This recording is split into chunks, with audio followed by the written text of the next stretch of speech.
दिवाळीत घराबरोबरच मनाची स्वच्छता कशी करायची ते गौर गोपाल दास यांनी खूप साध्या आणि सोप्या भाषेत आपल्याला समजतील अशा शब्दात सांगितलेले आहे. 28 ऑक्टोबरपासून दिवाळी सुरू होत आहे. घराची आवराआवर करताना मनाची आवराआवर देखील केली तर सणाचा आनंद नक्कीच द्विगुणित होईल. आपल्या रोजच्या वस्तू आपण नीटनेटक्या ठेवतो, त्यांची देखभाल करतो, आवराआवर करतो, परंतु सर्वात महत्त्वाची गोष्ट म्हणजे आपले मन, ते आवरायला नको का?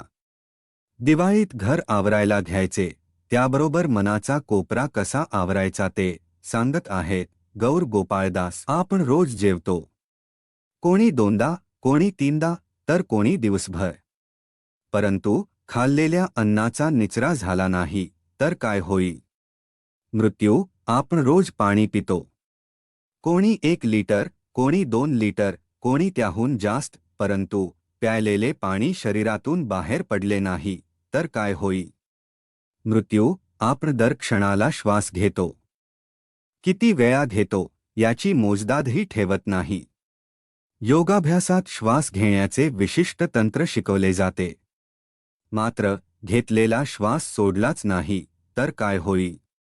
मृत्यू. त्याचप्रमाणे कोणतीही गोष्ट घेऊन झाल्यावर ती सोडूनही देता आली पाहिजे. साचून राहिलेल्या गोष्टी खराब होतात, त्यांचा क्षय होतो, त्या निकामी होतात, शेवटी नाशवंत होतात. या भौतिक उदाहरणातून लक्षात घेण्यासारखी गोष्ट म्हणजे आपण अनेक गोष्टी मनात साठवून ठेवतो, परंतु त्या गोष्टींचा वेळेत निचरा झाला नाही तर काय होईल? मृत्यू. तोही मनाचा. मनात कितीतरी गोष्टी अकारण साठवलेल्या असतात. मनात असंख्य विषयांची दाटी होते, अस्वस्थता निर्माण होते, मन सतत द्विधा मनस्थितीत अडकून राहते.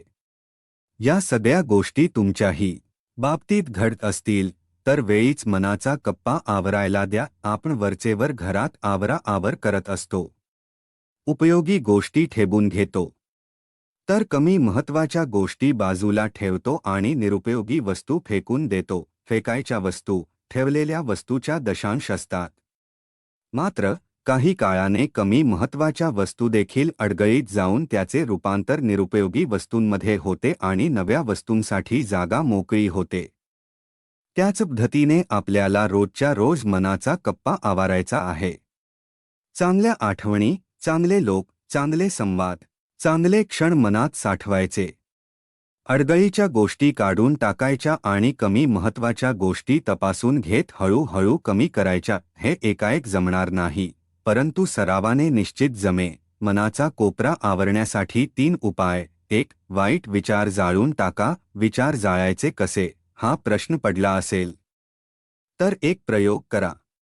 तुमच्या मनातले वाईटात वाईट विचार, भीती, द्वेष, मत्सर, राग एका कागदावर लिहून काढा. नीट वाचा.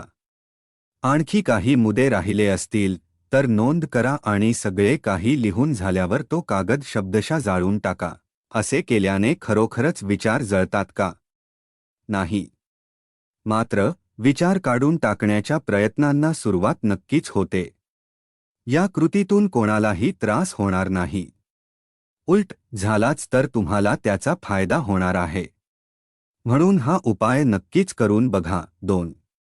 मन मोकळे करा. अनेकांना प्रश्न पडतो, माझे दुःख, माझ्या चिंता, माझे प्रश्न कोणाला सांगू, माझा कोणावरही विश्वास नाही. मात्र मनातही साठवून ठेवता येत नाही, कोणाला तरी सांगायचे, ही उर्मी स्वस्थ बसू देत नाही. अशा वेळी संशयपणे तुमचे प्रश्न, काळजी, समस्या निसर्गाला सांगा.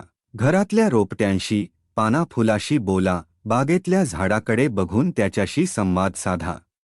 अशा कृतीने लोक तुम्हाला वेड्यात काढतील याची भीती बाळगू नका.